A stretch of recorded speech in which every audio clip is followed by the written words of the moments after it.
Bismillahirrahmanirrahim. Assalamualaikum warahmatullahi wabarakatuh. Kembali bersama saya Dr. Rado Yendra.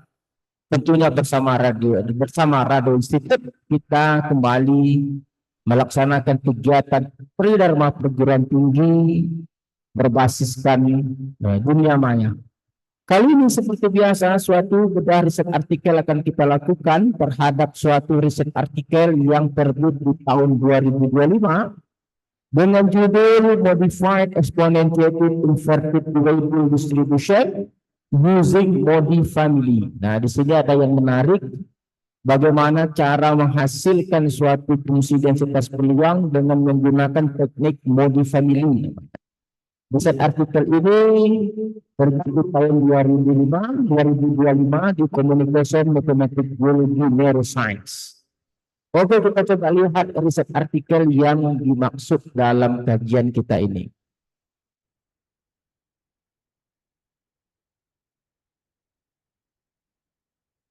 Kita coba lihat riset artikel yang dimaksud pada kajian kita.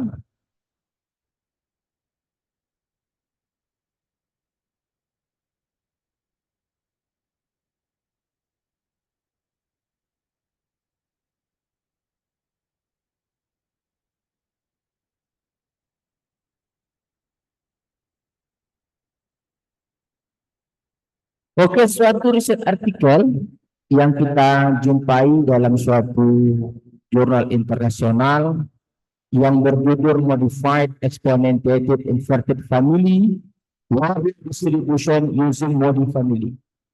Ada suatu teknik yang disebut dengan Modi Family, yaitu teknik untuk menghasilkan suatu fungsi densitas baru dengan menambahkan dua parameter baru. Nah, seperti apa teknik Modi Family? Ini Anda lihat seperti pada persamaan dua.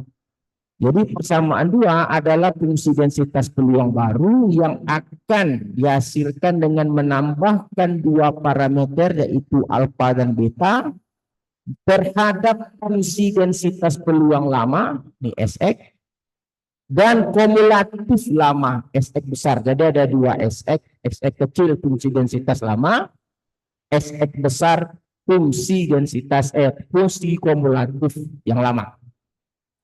Dalam riset artikel ini diberikan Sx kecil atau fungsi densitas lama itu disebut dengan exponentiated inverted label seperti pada persamaan 4. Jadi persamaan 4 ini nanti adalah Sx kecilnya. Sedangkan persamaan 3 kumulatif ini menjadi Sx besar. Jadi dari persamaan 3 dan 4 ini, ingat persamaan 3 menjadi Sx besar, persamaan 4 menjadi Sx kecil akan dimasukkan ke dalam persamaan 2 sehingga menghasilkan suatu fungsi densitas peluang baru yang disebut dengan fungsi densitas Modi Exponentiated Inverted Label seperti yang ditampilkan pada persamaan 11. Nah, inilah persamaan 11 inilah yang disebut dengan Modi Exponentiated Inverted Label. Ada persamaan densitas dengan 4 parameter, yaitu parameter alfa, parameter beta, theta, dan delta. Sedangkan persamaan 10 adalah kumulatif dari Modi Exponentiated Inverted Label. Dalam riset artikel ini akan diberikan suatu set data, yaitu set data 2. Ada dua set data set 1 dan data set 2. Kita akan cobakan data set 2 ini dengan kekuatan pemrograman R kita. Nah, ini data set 2. Jadi ada data set 2, ini dia, ada 30 data untuk data set 2. Akan kita gunakan kekuatan R kita untuk menghasilkan parameter-parameter seperti yang ditampilkan pada tabel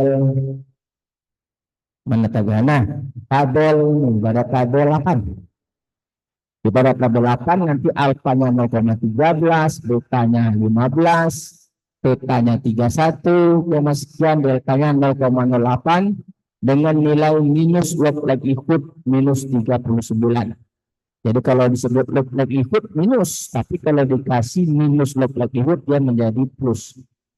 kebanyakan riset artikel dia memberikan nilai minus likelihood di atasnya, sehingga di sini menjadi plus.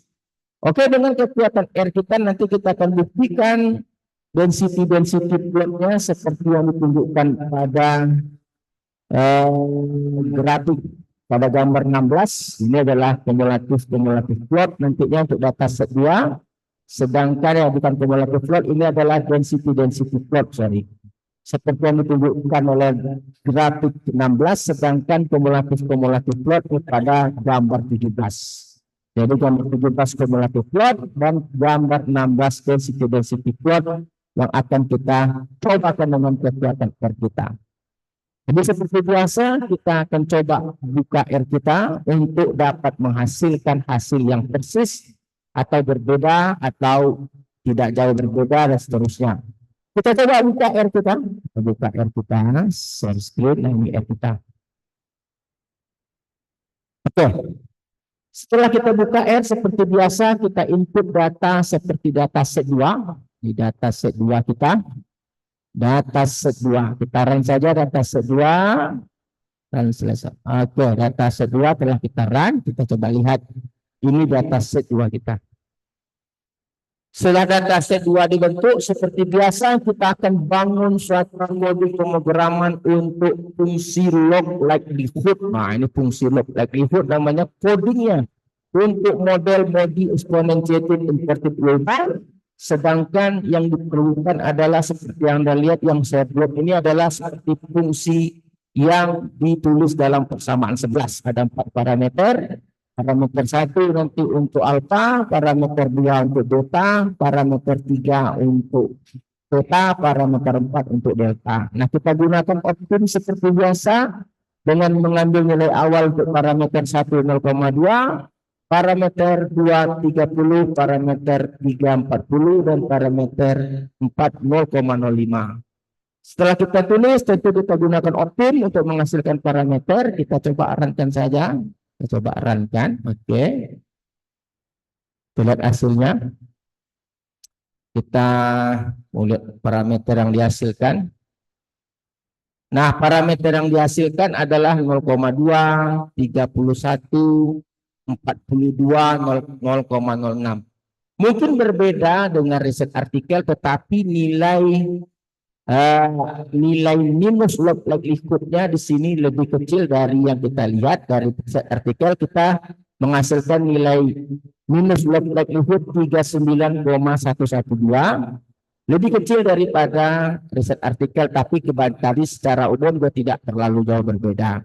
Jadi kita juga tidak bisa memutuskan kita baik atau riset artikel yang baik karena nilai minus log likelihood-nya hampir sama dan konvergen menuju bilangan nol. Oke, saya rasa nilai parameter yang kita hasilkan untuk parameter 1 0,2 sekian, parameter 2 31, sekian, parameter 3 42, sekian, dan parameter 4 0,06 sekian cukup baik untuk digunakan. Untuk itu kita coba lihat dalam bentuk uji density plot dan kumulatif plot dengan terlebih dahulu kita memberikan komponen-komponen yang diperlukan untuk menjalankan density plot, seperti kita memerlukan XI, XX, dan bilangan II, dan kumulatif hampiran, dan parameternya itu dengan urutan alpha untuk parameter 1, beta untuk parameter 2, theta untuk parameter 3, dan delta untuk parameter 4. Lalu kita tulis fungsi densitas seperti pada persamaan 11, dan kumulatif persis seperti persamaan 10. Lalu kita jalankan density plot, yaitu dengan memasangkan histograf dengan fungsi densitas, modi exponentiated inverted waveform, dan kumulatif plot dengan memasangkan kumulatif hampiran FF dengan rumus I kurang 0,5/n, dan kumulatif model untuk model modi exponentiated inverted waveform. Oke, kita coba lihat. Kita jalankan semua, kita lihat hasilnya apakah masih bisa sama dengan riset artikel. Kita coba lihat hasilnya. Oke, ini dia. Oke, Jadi kalau Anda lihat di sini hasilnya sama persis, tidak jahat, tidak berbeda dengan yang dihasilkan dalam riset artikel. Oke, kalau begitu kajian-kajian dalam Rado Institute ini perlu Anda cermati, perlu Anda ikuti dengan baik, karena kita terus menampilkan coding-coding pemrograman yang mencoba untuk memecahkan permasalahan dalam suatu riset artikel. Di mana akhirnya nanti coding ini dapat Anda gunakan untuk permasalahan lain jika Anda melakukan penelitian terhadap suatu objek yang memiliki data-data yang dapat digunakan untuk melakukan pemodelan peluang. Oke, saya rasa kajian ini cukup menarik. Jumpa lagi pada sesi berikutnya dengan kajian-kajian yang menarik. Saya Radendra bersama Rado Institute undur diri. Assalamualaikum warahmatullahi wabarakatuh.